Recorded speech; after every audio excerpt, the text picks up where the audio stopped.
Hello everybody, welcome back to the channel once again. Today we are looking at the weekly reading report for, oh god, what is today? December 21st. Happy solstice, everybody. It's the end of the year, get ready to do your taxes. This has been a somewhat slow week for reading for me. Maybe not so much slow as relaxed might be a better word. Still got some decent reading done. Not as many pages as last week, and I don't think it's going to be, I think this week we're going to be on an uptick again next week.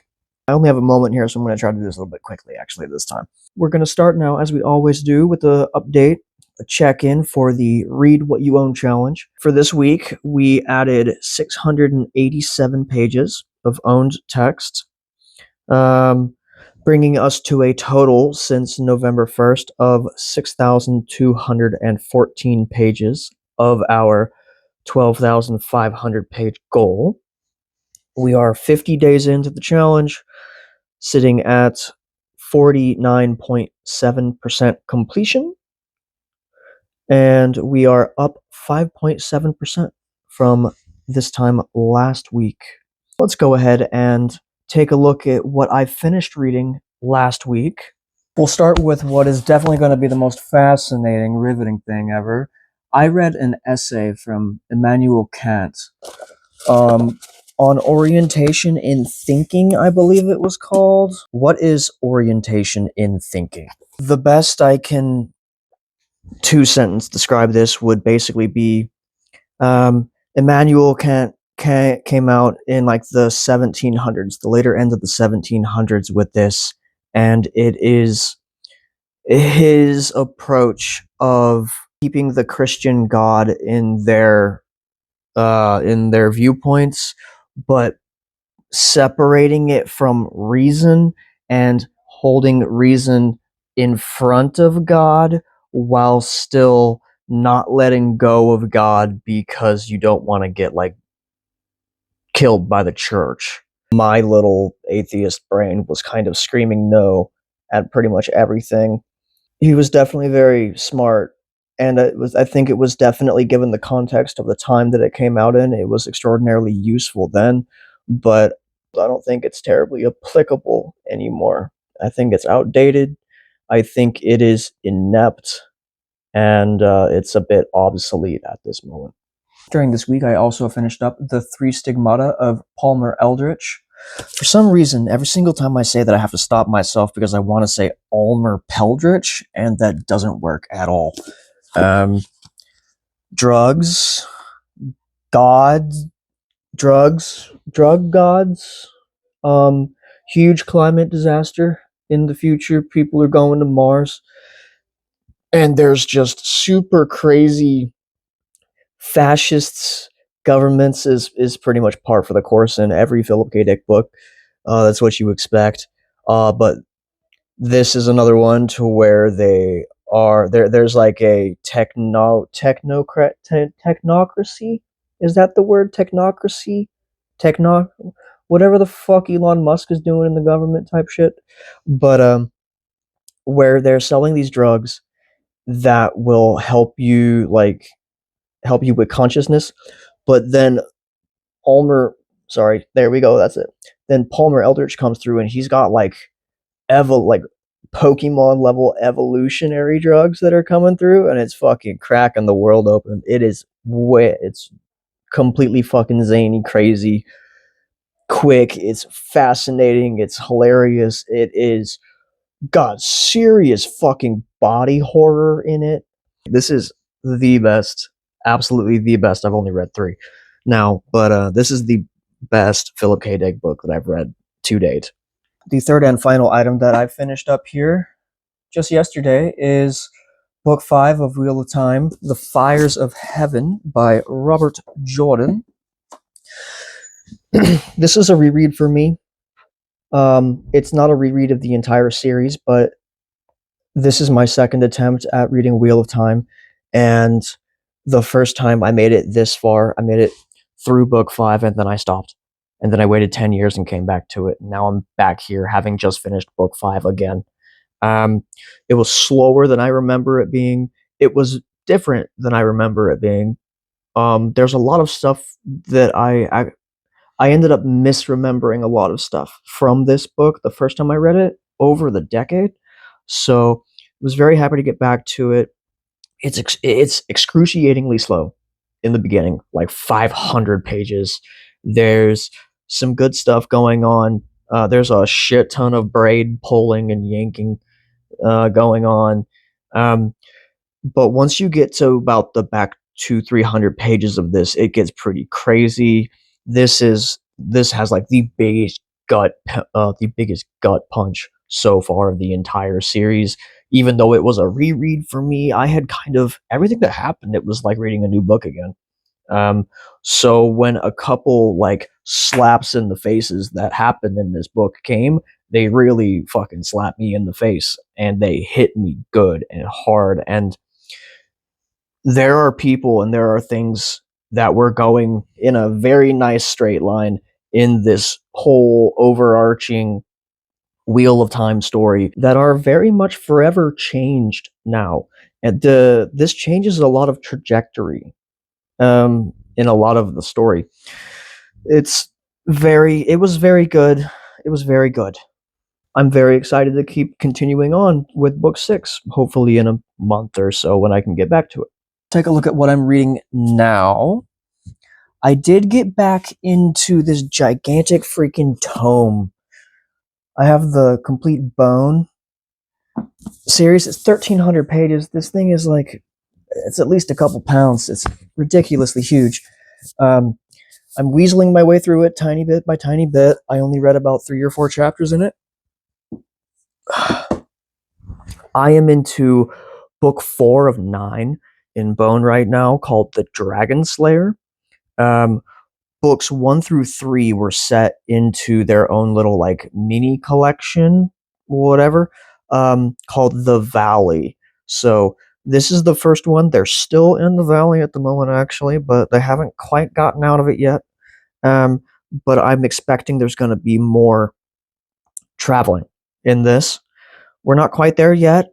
Um, this is one of my favorite things in the world. Whenever I have like a little bit of time, even though I set this down for about 6 months until I picked it back up, until I picked it back up during this week. I'm loving this. Everyone needs to read this. It's hilarious.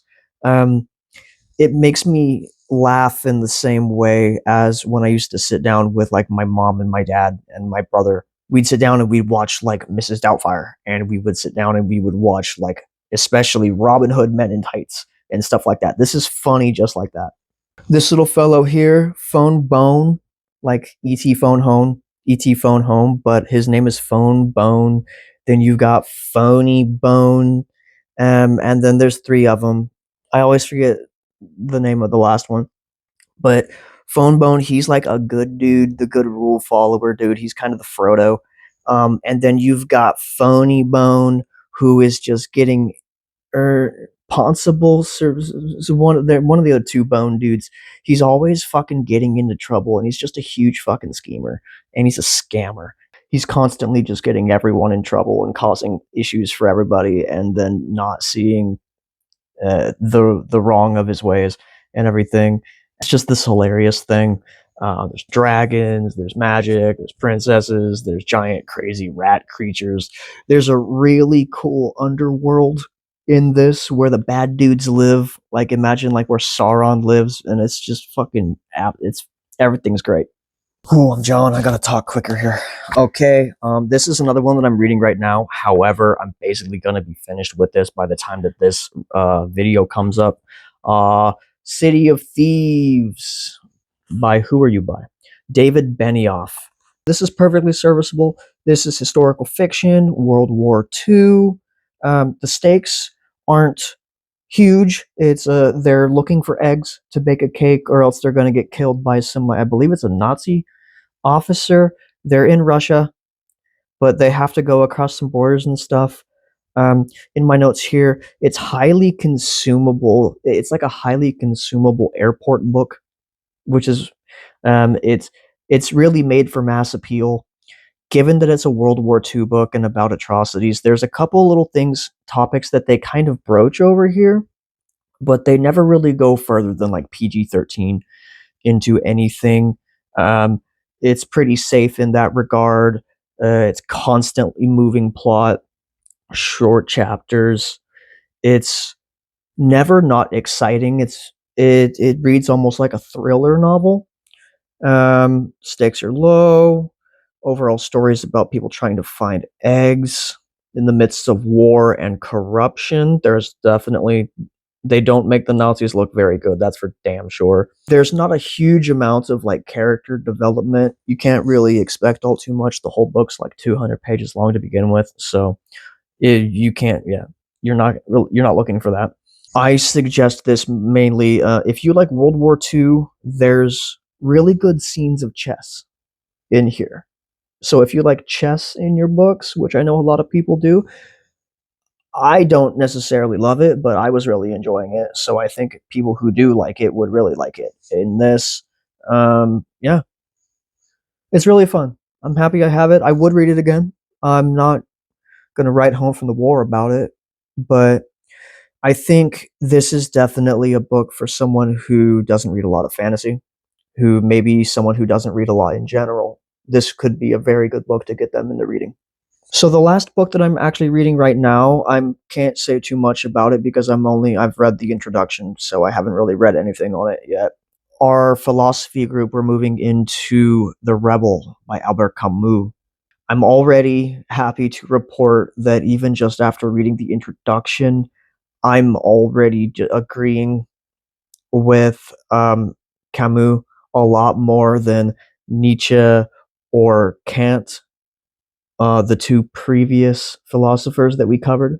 This one is all about the reasons of why people rebel and the rationale behind it and the restraints that people have. It's complicated and I don't really know how to explain it right now because I haven't read it yet. I will have a whole lot more to say about this next week when I actually know what the fuck I'm talking about. What are we reading next? So I'll be cracking into this by the time I'm in bed tonight. Like I said, I've only got 20 pages left in City of Thieves. So here before I go to bed tonight, I'm going to be cracking into Hogfather by Terry Pratchett. The ultimate Christmas book. The Discworld Christmas book. Who would want to harm Discworld's most beloved icon? Very few things are held sacred in this twisted, corrupt, heartless, and oddly familiar universe. But the Hogfather is one of them. Yet here it is, Hog's Watch night, that most joyous and acquisitive of times, and the jolly, old, red-suited gift-giver has vanished without a trace. And there's something shady going on involving an uncommonly psychotic member of the Assassin's Guild and certain representatives of Ankh-Morpork's rather extensive criminal element. Suddenly, Discworld's entire myth system is unraveling at an alarming rate.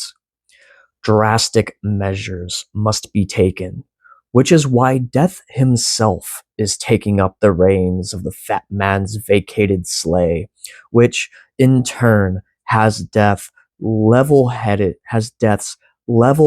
granddaughter, Susan, racing to unravel the nasty, humbuggian mess before the holiday season goes straight to hell and takes everything along with it. If I don't get Nightmare Before Christmas Discworld edition with this, I'm gonna have to go talk to Terry, which is gonna be difficult. Depending on how things go, I may finish this before I actually even go to Christmas. I have some backups for a couple little things to bring along with me as well. I still have this Hark the Herald Angels Scream. I've singled out 4 stories here for me to look at.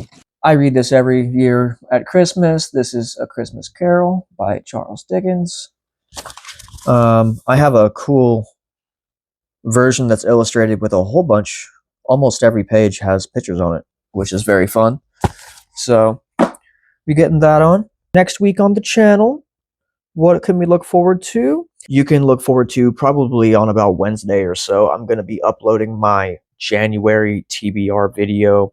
We're doing it a little bit differently this time. I'm going to be using the wheel where I pick 10 and then I give like 10 options to the wheel and then it picks 5 that are mandatory reads and we will go from there. All right. Let me know what you're reading down in the comments, guys. Cheers.